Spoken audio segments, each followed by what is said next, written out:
Dalam setiap sorakan ada denyutnya, dalam setiap perlawanan ada ceritanya. Di sinilah fakta bertemu emosi dan analisis bertemu aksi. Salam sejahtera, selamat datang ke Nadi Sukan, denyut dunia sukan.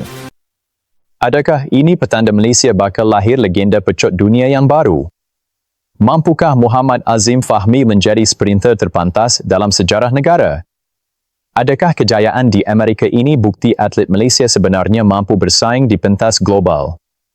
Dan persoalan paling penting, adakah ini permulaan kepada kebangkitan olahraga Malaysia? Menurut laporan berita harian, pelari pecut sensasi negara Muhammad Azim Fahmi sekali lagi mencipta kejayaan membanggakan apabila membantu pasukan Universiti Auburn meraih pingat emas dalam acara 4x 100 meter di kejohanan jemputan Yellow Jacket di Atlanta, Amerika Syarikat. Kejayaan ini bukan sahaja menambah koleksi pingat beliau, malah mengukuhkan reputasinya sebagai antara atlet muda Malaysia paling berpotensi di pentas antarabangsa ketika ini. Ulasan berita, gaya profesional Nadi Sukan. Muhammad Azim Fahmi yang kini beraksi bersama Universiti Auburn terus menunjukkan peningkatan prestasi yang konsisten dalam saingan olahraga peringkat kolej di Amerika Syarikat. Dalam perlumbaan 4x 100 meter tersebut, beliau bergandingan bersama Alejandro Cardenas, Ian Mias dan Tyler Davis.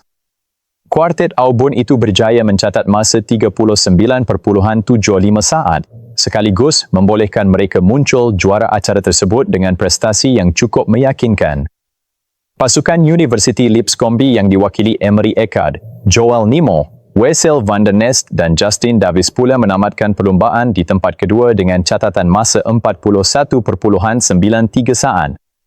Apa yang menarik, perlumbaan tersebut menyaksikan beberapa pasukan gagal menamatkan perlumbaan akibat masalah teknikal serta kecederaan, selain ada juga pasukan yang tidak memulakan saingan. Situasi ini menjadikan kemenangan Auburn lebih signifikan kerana mereka berjaya menamatkan perlumbaan dengan prestasi yang stabil dan kemas. Lebih membanggakan, ini merupakan pingat kedua Azim dalam kejohanan tersebut selepas beliau turut meraih pingat perak dalam acara 100 meter sehari sebelumnya.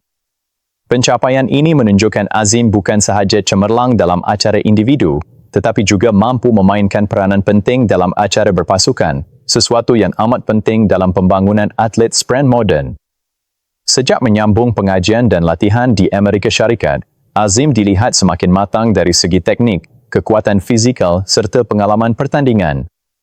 Pendedahan kepada sistem latihan berintensiti tinggi di NCAA jelas membantu perkembangan beliau sebagai atlet elit.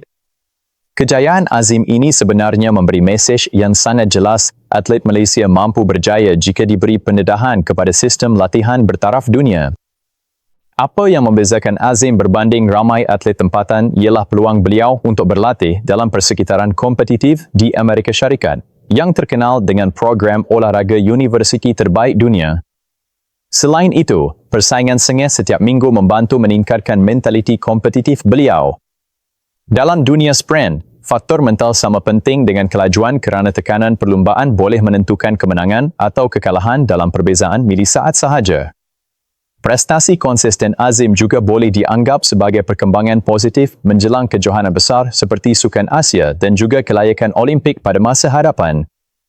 Jika beliau mampu mengekalkan momentum ini, tidak mustahil Azim boleh mencipta rekod baru Malaysia sekali lagi. Namun persoalan yang lebih besar ialah adakah Malaysia mempunyai lebih ramai bakat seperti Azim yang boleh diketengahkan melalui sistem yang sama. Jika lebih ramai atlet diberi peluang seperti ini, kemungkinan besar Malaysia boleh membina skuad pecut yang lebih kuat di masa depan.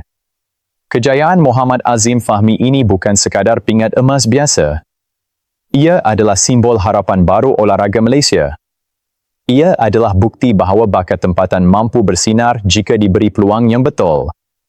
Dan yang paling penting, ia memberi inspirasi kepada generasi muda bahawa atlet Malaysia juga boleh berjaya di pentas dunia. Jika sukan adalah minat anda, maka Nadi Sukan adalah channel anda. Subscribe sekarang dan teruskan bersama kami mengikuti denyutan sebenar dunia sukan. Nadi Sukan, denyutan dunia sukan. Terima kasih, jumpa lagi.